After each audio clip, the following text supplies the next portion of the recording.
Avant d'être prince, Généa était un rêveur, un artiste, un tambourinaire, un poète du peuple. Dans le village de Dwala, au cœur du Ngondo, il frappait les pots comme on frappe les injustices. Il chantait pour les oubliés, pour les femmes du marché, pour les enfants sans école. Son rêve? Devenir le plus grand artiste du royaume. Pas pour la gloire, mais pour défendre son peuple à travers ses œuvres. Mais dans un pays où la vérité dérange, sa musique devint un cri. Et les autorités commencèrent à le surveiller. Un jour, après un concert improvisé sur la place centrale, des hommes en uniforme l'arrêtèrent. « Tu incites à la révolte », dirent-ils. Mais Généa ne baissa pas les yeux. C'est alors que le roi Mboko, son père, intervint. Il posa sa main sur l'épaule de son fils et dit « Un artiste qui ne dérange pas n'est qu'un décor.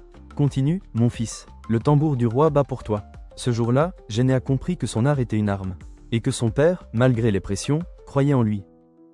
Le soleil s'était couché sur le village, mais ce soir-là, même les étoiles semblaient se cacher. Le roi Mboko, père de Généa, guide du peuple, protecteur des traditions, venait de rendre son dernier souffle. Le tambour sacré, qui battait chaque matin pour bénir le village, resta muet. Et dans ce silence, le deuil s'installa. Les femmes portaient le noir indigo, les hommes se couvraient de cendres. Les enfants ne jouaient plus. Généa, agenouillé près du corps de son père, pleurait sans bruit. Il ne pleurait pas seulement un père, mais un mentor, un allié, un roi qui croyait en sa musique, en sa voix, en sa mission. Autour de lui, les anciens chantaient les chants funéraires. Quand le baobab tombe, les racines pleurent en silence. Mais dans l'ombre, 3 silhouettes observaient, Onkuo, Bassa et Tando. Les frères du roi, leur regard n'était pas tourné vers le corps, mais vers le trône. Onkuo murmura, le garçon est trop jeune. Le royaume a besoin d'hommes forts. Bassa ajouta, la voiture, la maison, le terrain. Tout cela peut être utile. Il faut agir. Et Tando conclut, le tambour peut bien rester muet. Ce qui compte, c'est le pouvoir. Ce soir-là, alors que le peuple pleurait, une autre bataille commençait. Une bataille silencieuse, faite de calculs, de trahison et de résistance. Le jour du deuil, le ciel était lourd, comme si même les nuages pleuraient la perte du roi Mboko. Dans la cour familiale, les femmes portaient le noir profond, les hommes le silence. Les tambours funéraires résonnaient lentement, comme un cœur qui bat pour la dernière fois. Généa, le fils aîné, se tenait droit près du corps, les yeux rouges mais secs. Il n'avait pas pleuré, pas encore. Il portait le pagne de deuil noué à la taille, le regard fixé sur le visage de son père. Il pensait aux dernières paroles de Mboko, à leur dernière accolade, à ce silence étrange qui avait suivi. Puis, le bruit des bottes. 3 gendarmes franchirent le portail, suivis par l'oncle Onkwa et l'oncle Tando, visage fermé, main derrière le dos comme s'ils venaient d'accomplir un devoir sacré. Le chef de brigade s'avança, le regard dur. « Généa Mboko, vous êtes en état d'arrestation pour le meurtre de votre père. » Un murmure glacé traversa l'assemblée. Les tambours s'arrêtèrent, les femmes cessèrent de pleurer. Le monde sembla suspendu. « Quoi » souffla Généa, la voix étranglée. « Vos oncles ont témoigné, ils disent vous avoir vu sortir de la chambre de votre père avec de la soupe empoisonnée. » Généa recula d'un pas, comme frappé par une gifle invisible. Il regarda ses oncles, cherchant dans leurs yeux une faille, une hésitation, un reste d'amour. Mais il n'y trouva que le vide. « Vous mentez, vous savez que je l'ai trouvé déjà. » Mais les menottes claquèrent sur ses poignets avant que les mots ne finissent leur course. Sa mère hurla, les enfants pleurèrent, et Généa, au milieu du deuil, fut arraché à sa famille comme un voleur de tombes. Tandis qu'on l'emmenait, il jeta un dernier regard sur le corps de son père. « Papa, pardon » et le portail se referma sur l'innocence. Le courage a un prix, et Généa allait le payer. Après avoir défié ses oncles devant tout le village, après avoir revendiqué le tambour du roi comme héritage légitime, il fut saisi, menotté, et jeté dans la case-prison. Une hutte d'argile et de paille, où la lumière du jour ne pénètre plus. Mais dans l'obscurité, quelque chose s'éveillait. Généa, assis sur le sol poussiéreux, les poignets enchaînés, ferma les yeux. Il se souvenait des paroles de son père. « Quand tu seras seul, écoute les tambours du silence. Ils te guideront. » Et alors, les murs de la prison se mirent à vibrer. Une brume légère s'éleva. 3 formes apparurent. Un vieil homme au bâton d'ivoire, aux yeux comme des lanternes. Le sang du roi ne se soumet pas. Il se transforme. Un oiseau aux plumes dorées, planant au-dessus de lui. Le filet du chasseur ne peut capturer le vent. Et au loin, la voix de Mama Ngoya, chantant doucement, « Tambour du roi, réveille-toi. » Que la vérité danse. Généa sentit ses chaînes se refroidir. Il prit une calebasse posée près de lui, et avec une pierre, grava un message. Les oncles vendent l'âme du royaume. Le tambour doit parler. Il roula la calebasse vers l'ouverture de la hutte. Un enfant, Milo, la trouva. Et le message commença à circuler. Ce soir-là, dans la prison, Généa n'était plus seul. Il était entouré par les esprits, par les chants, par l'héritage. Et dans le silence, le tambour du roi vibra, une seule fois. Le matin suivant, alors que le soleil doré caressait les toits de chaume, un enfant nommé Milo courait dans les ruelles du village. Dans ses mains, une calebasse gravée. Le message de Généa. Il s'arrêta devant Maman Goya, essoufflé.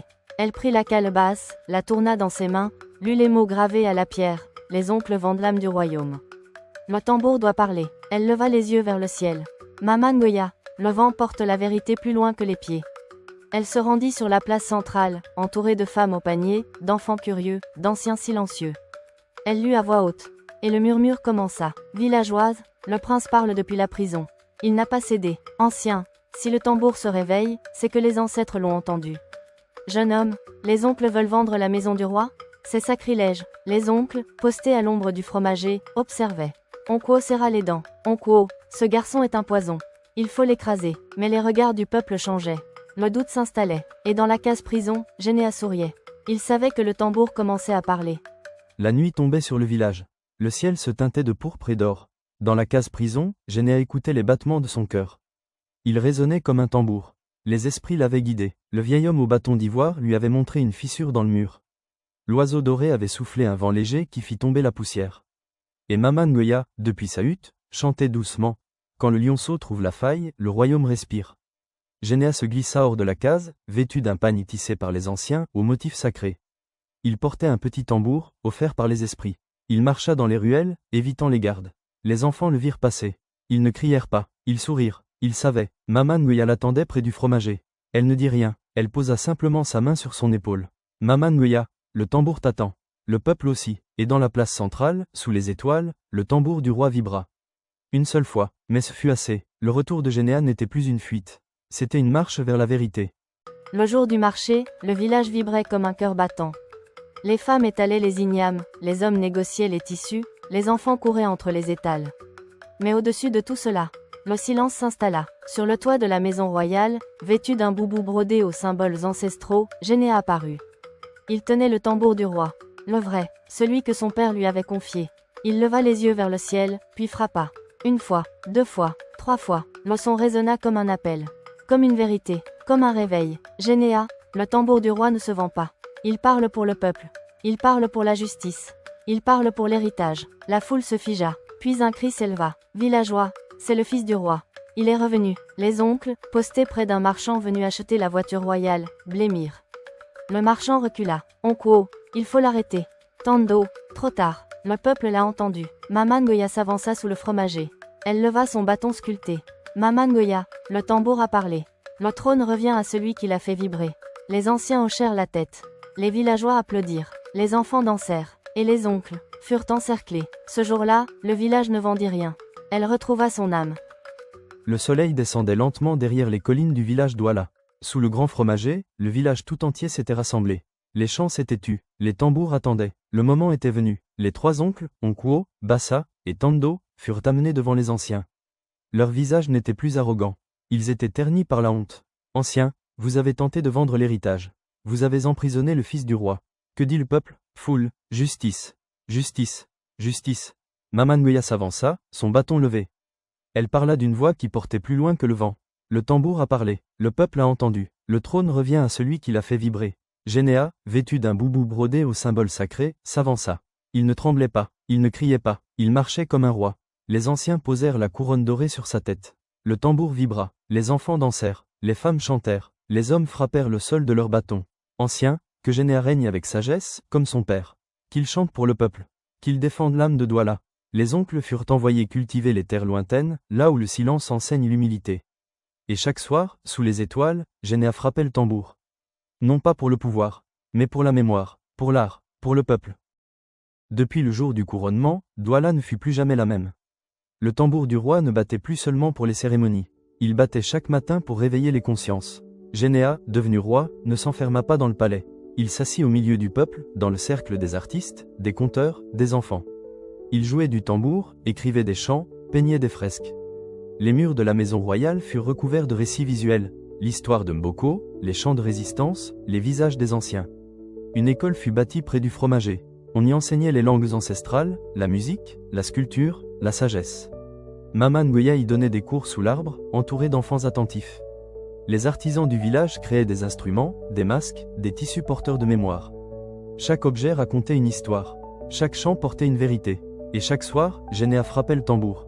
Non pas pour gouverner, mais pour rappeler que l'art est un pouvoir. Que le peuple est une voix. Que Douala est une flamme. Le royaume ne s'était pas agrandi par la guerre. Il s'était agrandi par la beauté. Le tambour du roi ne resta pas à Douala. Il voyagea, par les mains des messagers, par les chants des griots, par les images peintes sur les murs. On vit des calebasses gravées flotter sur les rivières. Des masques sculptés portés dans les montagnes. Des chants de Généa repris dans les savanes. À Kinshasa, un jeune sculpteur grava le visage de Généa sur un tambour. À Ouagadougou, une troupe dansa son histoire. À Dakar, un mur fut peint avec les mots « Le tambour ne ment pas ». Il bat pour le peuple. Douala était devenu un symbole. Pas de royauté, mais de mémoire, d'art, de justice. Généa ne quitta pas son village. Mais son message, lui, traversa les frontières. Il devint un mouvement, une renaissance. Mama Ngoya, assise sous le fromager, souriait. Mama Ngoya, quand le tambour parle, même les montagnes écoutent. Et dans chaque village, un enfant frappait un tambour. Et dans chaque tambour, on entendait Douala. Le soleil descendait lentement derrière les collines de Douala. Le ciel était doré, comme si les ancêtres eux-mêmes bénissaient ce moment. Sous le grand fromager, là où tout avait commencé, Généa était assis. Non plus comme un prince, mais comme un roi, un guide, un père. Devant lui, un jeune garçon aux yeux brillants, curieux, inspiré. Il s'appelait Nkemi, il n'avait pas de couronne. Mais il avait une âme qui chantait. Généa posa le tambour royal entre eux. Il le fit glisser doucement, comme on transmet un secret sacré. Généa, ce tambour ne m'appartient pas. Il appartient à ceux qui osent parler pour le peuple. À ceux qui chantent quand les autres se taisent. Le garçon posa ses mains sur le cuir tendu. Il ferma les yeux. Il écouta. Pas le bruit, mais le silence. Le battement du monde. Mama Ngoya, debout à quelques pas, souriait. Elle ne dit rien. Elle n'avait plus besoin de mots. Les villageois s'étaient rassemblés. Ils ne criaient pas. Ils ne dansaient pas. Ils regardaient. Ils comprenaient. Et quand le garçon frappa le tambour, une seule fois, le vent se leva. Les feuilles frémirent. Les oiseaux s'envolèrent. Généa se leva. Il posa sa main sur l'épaule de Nkemi. Généa, le royaume est entre de bonnes mains. Ce jour-là, Douala ne célébrait pas un roi. Elle célébrait une lignée, une mémoire, une promesse. Et dans chaque village, dans chaque cœur, dans chaque silence, le tambour du roi continuait de parler. Le soleil se couchait sur le village, mais ce soir-là, ce n'était pas la lumière qui brûlait. C'était la colère. Sur la place centrale, le peuple s'était rassemblé. Les tambours battaient fort, les torches s'élevaient, les voix s'unissaient. Foule, justice, justice, justice. Les trois oncles, Onkuo, Bassa, Tando, furent amenés, les mains liées, les têtes baissées. Leurs regards n'étaient plus arrogants. Ils étaient pleins de regrets. Généa, debout sur la plateforme royale, observait. Il ne parlait pas encore. Il écoutait, il sentait, il pesait. Mama Ngoya s'approcha, son bâton à la main. Elle murmura, « Le peuple a souffert. Mais le pardon est un tambour plus fort que la vengeance. » Généa leva la main. Le silence tomba comme une pluie soudaine. « Généa, mes oncles ont trahi. Ils ont tenté de vendre notre âme. Mais aujourd'hui, je choisis. Le pardon. » Murmure dans la foule. Regards échangés. Certains pleuraient, d'autres serraient les poings, mais tous écoutaient. Généa, le pardon ne signifie pas l'oubli. Ils travailleront pour le peuple. Ils construiront ce qu'ils ont voulu détruire. Et chaque pierre posée sera un acte de mémoire. Les anciens hochèrent la tête. Mama Ngoya ferma les yeux. Le tambour vibra doucement, et le peuple, d'abord hésitant, frappa le sol de ses pieds. Puis chanta, puis dansa. Ce soir-là, Douala ne fut pas seulement un village. Elle fut un exemple, un chant, une lumière, et dans le ciel, les ancêtres dansèrent. Car le roi avait choisi l'humanité. Quelques jours s'étaient écoulés depuis les funérailles solennelles de son père, lorsque Généa fut convoqué par le plus ancien des protecteurs du village. Son visage était marqué par les années, mais ses yeux brillaient d'une vérité qu'il portait depuis trop longtemps. Généa, ton père, le roi Mboko, n'est pas mort de cause naturelle. Il a été assassiné, et c'est à toi que revient la mission de découvrir la vérité, et de venger sa mort. Ces mots frappèrent Généa comme la foudre. Le cœur lourd, l'esprit en ébullition, il quitta la hutte du sage, envahi par une tempête de questions. Mes oncles auraient-ils pu faire ça? Le roi Mboko avait-il des ennemis que nul ne connaissait? Et si la trahison venait de plus près encore? Une seule certitude naquit dans son esprit. Il devait mener l'enquête, découvrir le visage du traître et restaurer l'honneur de son père tombé. Ainsi débute le périlleux voyage de Généa, entre vérité enfouie, trahison familiale et anciens secrets du royaume. Merci d'avoir suivi jusqu'à la fin de ce chapitre. Abonnez-vous à la chaîne pour ne pas rater la suite de l'histoire de Généa. Et dites-nous en commentaire, quel type d'histoire aimeriez-vous découvrir ensuite?